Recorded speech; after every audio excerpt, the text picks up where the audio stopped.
prioritizes making you a better man, and will impact our futures, not just in baseball, but as we go into the workforce and future community leaders, everything. He's just taught us a lot about how to succeed in the future. Does anything stand out as far as just the character piece or being a better person piece? I mean, he just prioritizes being says be a good dude, and that usually carries over to the baseball field as well. So it's not just teaching you all about baseball, it's more of just how to become a better man, husband, future father, all that sort of stuff.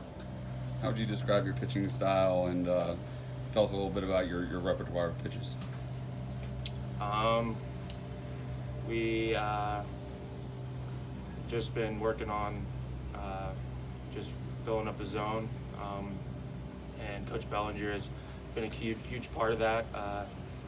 He has taught us all a lot about how to become better pitchers and compete on the mound, and how to just set the tone when you're on the rubber, because you're in control of the game. And Coach Bellinger has just helped us a lot. Do you got any pitches in the off season, and what do you feel like your best pitch is? No, I haven't. Coach Bellinger's helped a lot with a changeup, so I've been working on that. But yeah. What is the biggest difference maybe in his approach compared to other pitching coaches that you've had or worked with? More about he's really implemented just competing on the mound, rather than a lot of pitching coaches are about all the analytics and all that, but he's prioritized throwing strikes, being in control, and just competing on the mound, and then we'll get to the analytics type of stuff later on. What are your thoughts on pitching in this ballpark in terms of its dimensions, how the ball travels? You've probably pitched in here enough now to kind of get a feel of it. It's been awesome. I can't wait to play in front of these amazing fans, and haven't been able to play at a park with this many people cheering for us. It's always going somewhere else and cheering for the other team, but I can't wait, and I think we're just ready to get started. But in terms of, I got to pitch a righty in this park because it looks like the ball travels a certain way to right or to left. I mean, you kind of I mean, the park can definitely be a hitter's park, but some days when the wind's howling in, it can also be a pitcher's park. So just depending on what way the wind's blowing, will determine how we need to play that day or pitch that day. Are you scheduled to be a late inning guy right now? I'm not sure right now. Still kind of gotta earn my role, but I'm looking to just wherever I can add value to the team and help us win games. What were you in the past? I was a back end guy at Michigan in the past. Do you think your skill with that maybe helped with Ammon's decision to move into the rotation? Ammons and I we became really good friends since I've been here, and I'm very excited to see him move to the starting role, because I think he's gonna do great. But having you come in, do you think that helped the coaches make that decision to take a key piece from the back end and put him in the rotation? I'm not sure. Okay. I didn't know if that had been discussed. No, we haven't really discussed rules or anything. Yeah. Yes. As far as you and Riley coming here, Coach was talking about you're kind of almost like the liaison. You can explain to the players here why you do things the way you do them.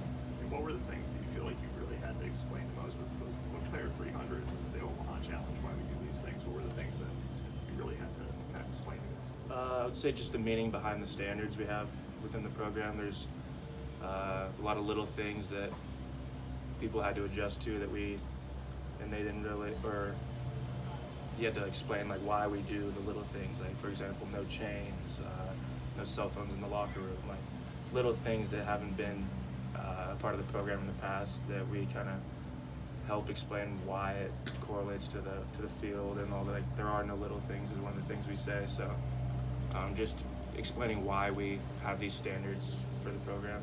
I guess why do you have the standards? No chains, no cell phones, things like that. Why is that important? I don't know. I mean, it's just like it goes back to there are no little things. You kind of just have these standards that you have to uphold, and like I don't know. But yeah. So did you consider transferring anywhere else? Was it always Clemson once coach was hired here? No, I didn't. I was possibly going to be done with baseball, but I gave Coach Bakich a call, and he asked if I wanted to be a Clemson Tiger, and I said, heck yeah, that'd be awesome. So, yeah, this was the place I wanted to be. Was trying to help maybe with a turnaround, was that part of the draw to come to Clemson as well? The what? Just part of trying to maybe help turn the program around? Yeah. What they've done the last couple of years? Yeah, definitely. That was a huge part of it as well. It's been a while since Clemson's been really nationally relevant, and not being from this area. Are you aware of the history of Clemson baseball? Or had you already been aware, or is that something you had to kind of learn about? I've definitely always thought of Clemson baseball as a top of the pyramid baseball program, but I didn't really know that much about the history, and so I've learned a lot about that over this past few months. You're a guy who's from different parts of the planet than here. Has the cultural change been a little bit eye-opening, just coming to this neck of the woods, being around guys from a bunch of different zip codes you weren't familiar with? Yeah, it's definitely been a lot different, but I've really, really enjoyed it. So it's a lot different from Portland, Oregon, but I'm really, really grateful to be here and love every bit of it. We're talking to coaches about how